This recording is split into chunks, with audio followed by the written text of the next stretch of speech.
Back to part two of this week's Shabbat services for Waymaker Messianic Jewish and Christian Center USA. It is October 24th, 2020, Chest Fan 65781, and I trust that you listened to two or three highly anointed praise and worship songs and are back now to get into the Torah portion of this week's Shabbat services. And this week we are covering Parashat Noach, or Parashat Noah. And that is in Genesis chapter 6, starting with verse 9.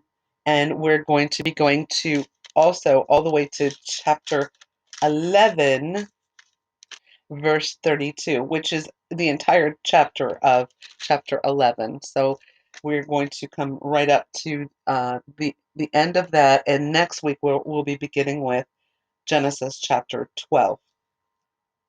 So without further ado, we're going to begin with Parashat Noah. These are the genealogies of Noah. Noah was a righteous man. He was blameless among his generation. Noah continually walked with God. Noah fathered three sons, Shem, Ham, and Japheth.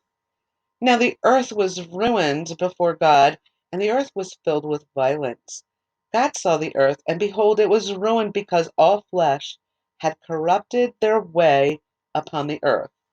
Now, if we remember, as we ended last week, we were talking about the race of giants that had been created through the fallen angels and the women, the human women, and we had now a race of giants. So the human DNA was being corrupted. The devil was trying to ruin the seed, and here we go. We've got violence also um, in the earth, and God was not happy with what was happening, and you can't blame him because that's not what he created humanity to be.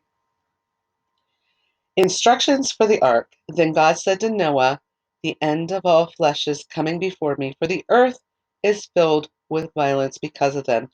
Behold, I am about to bring ruin upon them along with the land. Make for yourself an ark of gopher wood. You shall make the ark with compartments and smear pitch on it, both inside and out.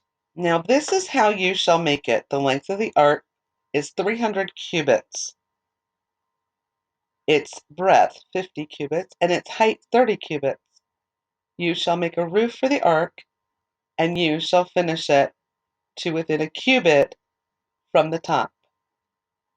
Now, I just want to pause here for a minute. A cubit is an ancient measure of length approximately equal to the length of a forearm. And that depends on the size of your forearm. If you're a small woman like me, your forearm isn't very that big. Um, but actually, it was typically about 18 inches or 44 centimeters. Though there was a long cubit of about 21 inches or 52 centimeters. So that's a cubit when we hear about that. So when we multiply, the length is 5,400 inches if we're just thinking 18 inches. So that's very interesting. Anyway, I just wanted to give you that little tidbit there. You shall make a roof for the ark, and you shall finish it within a cubit from the top. You shall put the door of the ark in its side. You shall make it with lower, second, and third stories.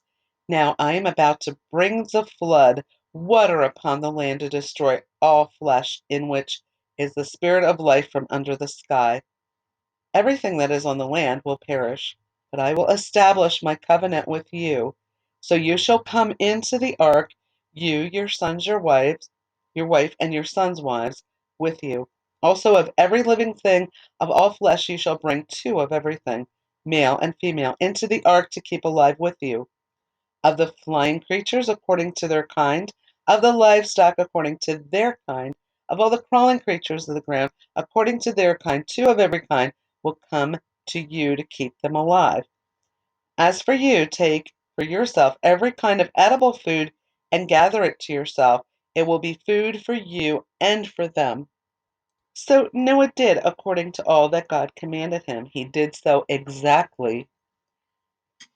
Chapter 7, Deliverance through the flood. Then Adonai said to Noah, Come, you and all of your household, into the ark, for you only do I perceive as righteous before me in this generation.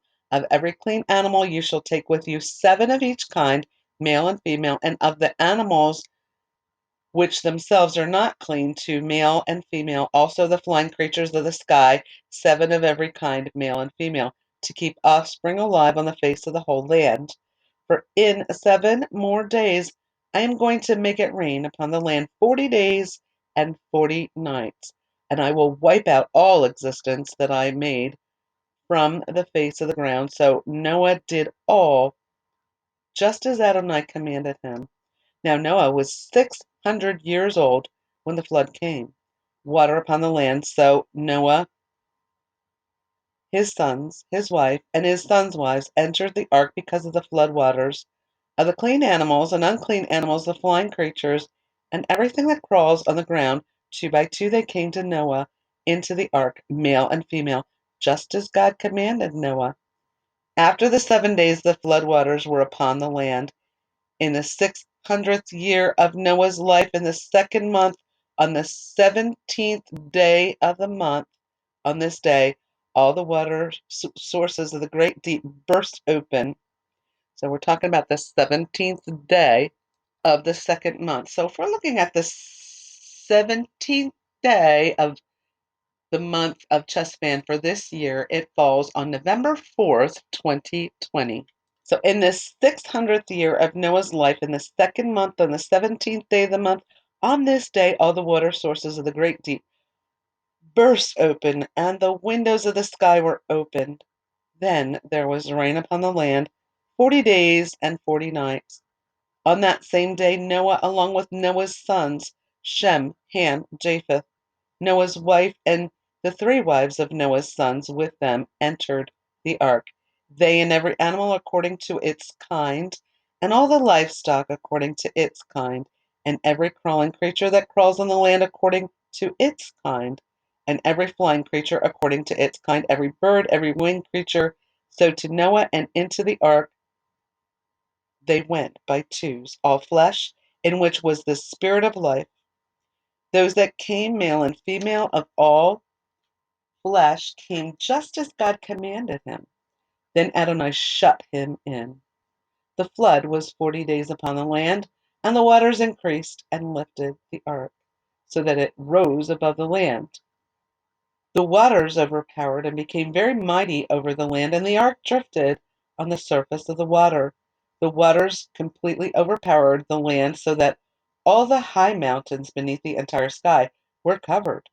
The waters rose 15 cubits higher as the mountains were covered.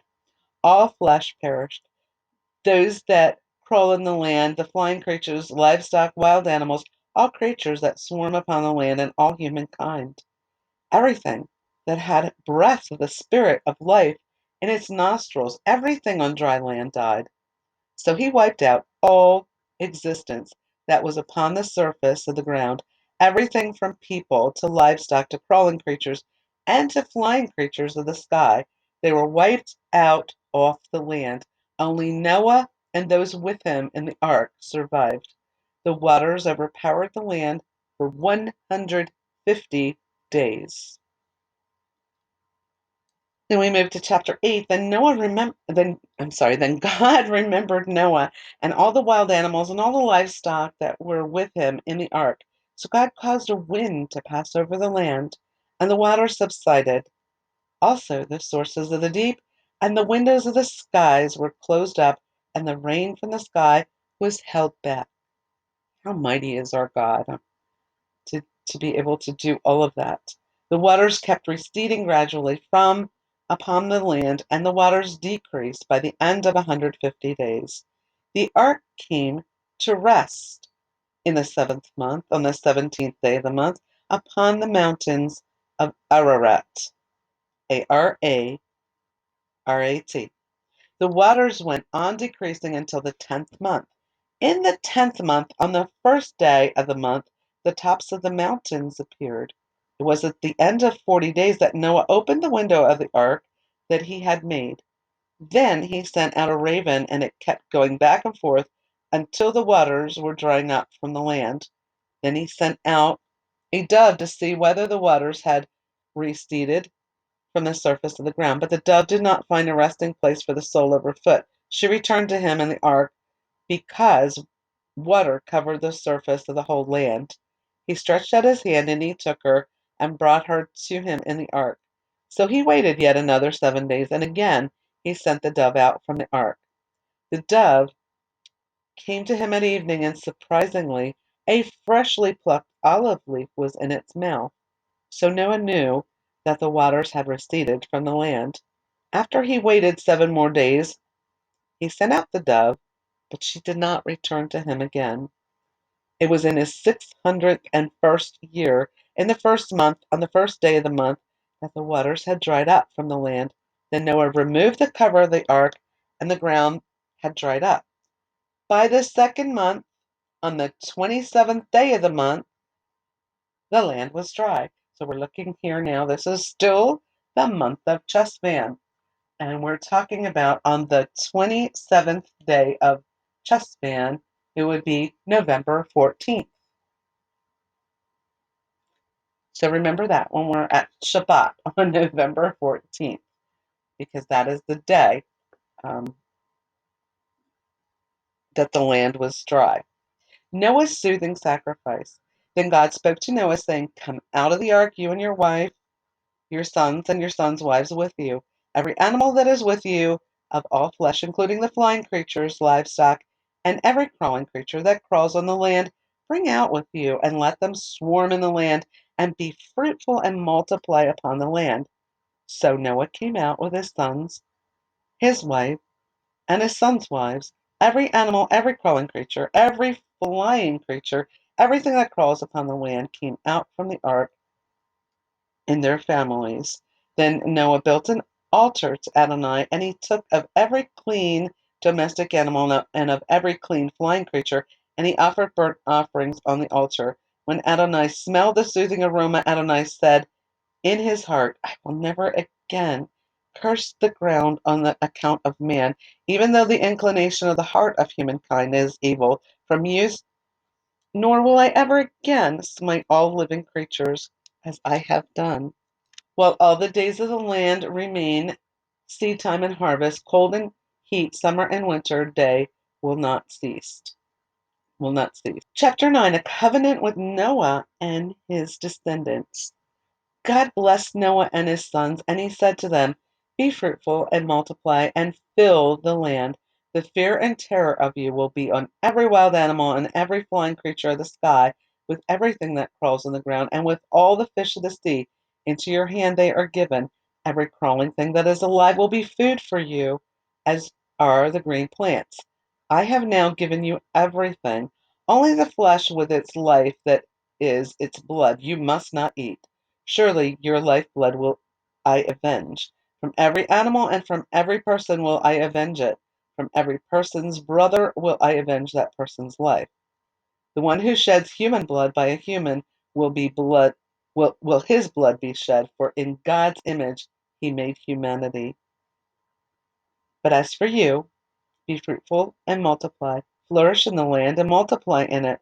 Then God said to Noah and to his sons with him, saying, "Now behold, I am about to establish my covenant with you, and with your seed after you, and with every living creature that is with you, including the flying creatures, the livestock, and every wild animal with you, of all that is coming out of the ark, every animal of the earth.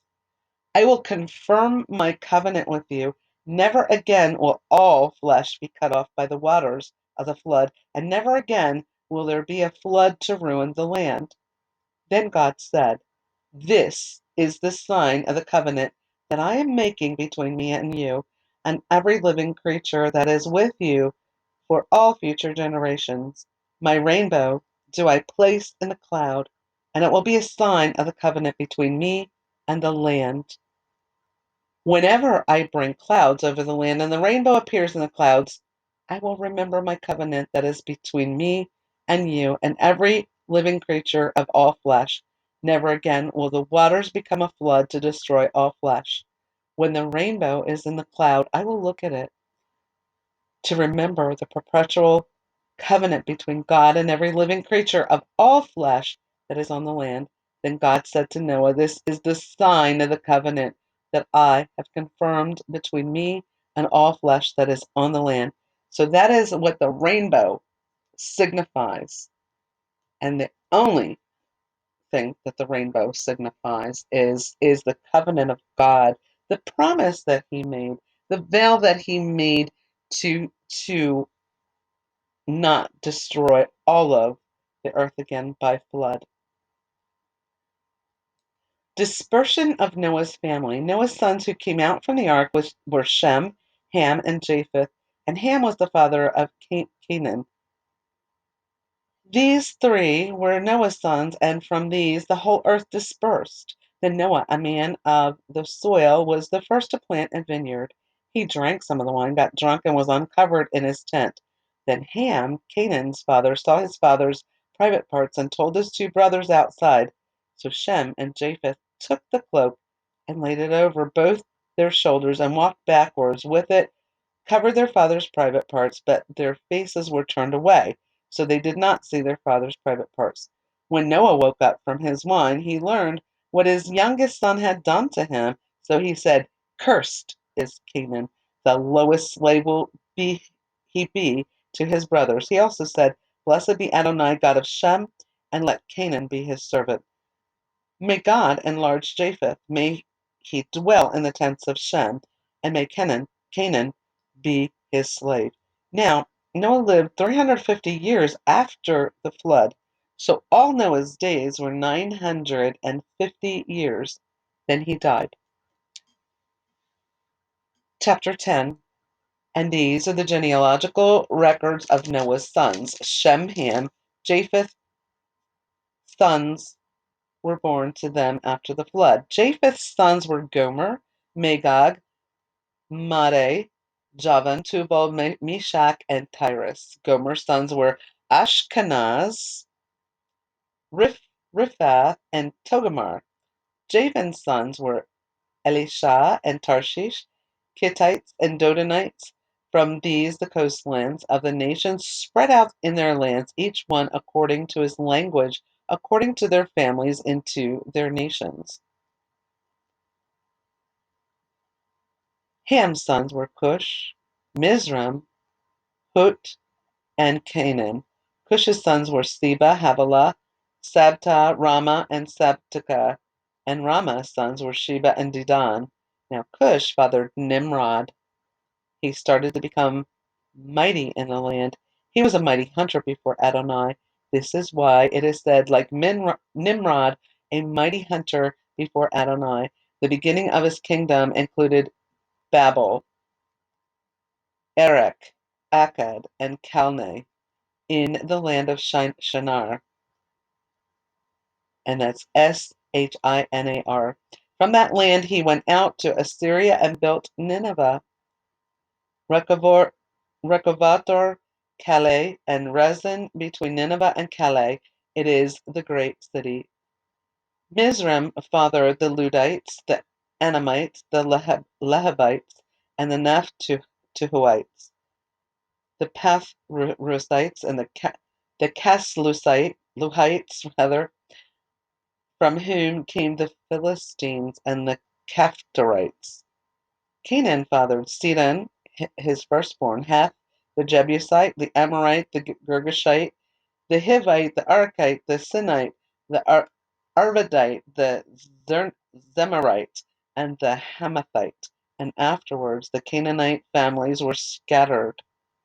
Now the Canaanite border was from Zidon, as you go towards Gerar, as far as Gaza, as you go towards Sodom and Gomorrah, Admah and Zeboim, as far as Lasha. So those are Ham's generations. And these are Ham's sons according to their families, according to their languages, in their lands, in their nations. Now sons were born to Shem, who was Japheth's older brother and the father of all the sons of Eber. Shem's sons were Elam, Asher,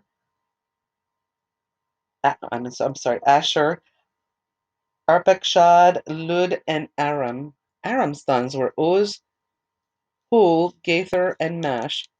Arpachshad fathered Shelah, and Shelah fathered Eber. Two sons were born to Eber. The name of the first was Peleg, because in his days the land was divided, and his brother's name was Joktan. Joktan fathered Elmadad, Sheleph, Hazarmaveth, Jerah, Hadaram, Uzal, and Diklah, Obal, Abimal, Sheba, Ophir, Havilah, and Jobab. All of these are Joktan's sons. Their dwelling place was from Mesha till you come towards Sephar, the eastern hill country. These are Shem's sons according to their families, according to their languages, in their lands according to their nations. These are the families of the sons of Noah, according to their genealogies in their nations, and from these nations were dispersed on the earth after the flood. And chapter 11 is the Tower of Babel. Now the entire earth had the same language with the same vocabulary. When they traveled eastward, they found a valley, plain in the land of Shinar, and settled there. They said to one another, "Come, let's make bricks and bake them until they're hard." So they used bricks for stone and tar for mortar. Then they said, "Come, let's build ourselves a city with a tower whose top reaches into heaven. So let's make a name for ourselves, or else we will be scattered over the face of the whole land." Then Adonai came down to see the city and the tower that the sons of man had built. Adonai said, "Look, the people are one, and all of them have the same language. So this is what they have begun to do now. Now nothing they plan to do will be impossible. Come, let us go down now and confuse their language there so that they will not understand each other's language." So Adonai scattered them from there over the face of the entire land, and they stopped building the city. This is why it is named Babel, because Adonai confused the languages of the entire world there, and from there Adonai scattered them over the face of the entire world. From Shem to Abram.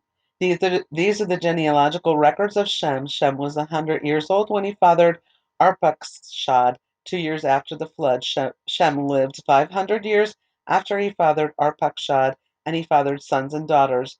Arpachshad lived 35 years when he fathered Shelah. Arpachshad lived 403 years after he fathered Shelah, and fathered sons and daughters. Shelah lived 30 years, and he fathered Eber. Shelah lived 403 years after he fathered Eber, and fathered sons and daughters. Eber lived 34 years, and he fathered Peleg. Eber lived 430 years after he fathered Peleg, and he fathered sons and daughters. Peleg lived 30 years, and he fathered Reu, R-E-U. Peleg lived 209 years after he fathered Reu, and he fathered sons and daughters. Reu lived 32 years, and he fathered Serug. Reu lived 207 years after he fathered Serug, and he fathered sons and daughters. Serug lived 30 years and fathered Nahor. Serug lived 200 years, and he fathered Nahor, and he fathered sons and daughters. Nahor lived 27 years, and he fathered Terah. Now Terah's the father of Abram, Nahor, and Haran. So Terah, and he fathered sons and daughters. Terah lived 70 years when he fathered Abram, Nahor, and Haran. These are Terah's generation. Terah, spelled Terah. Terah fathered Abram, Nahor, and Haran. Haran fathered Lot. Haran died. And I'm going to pause it right here. We're going to come back and continue this on part 3.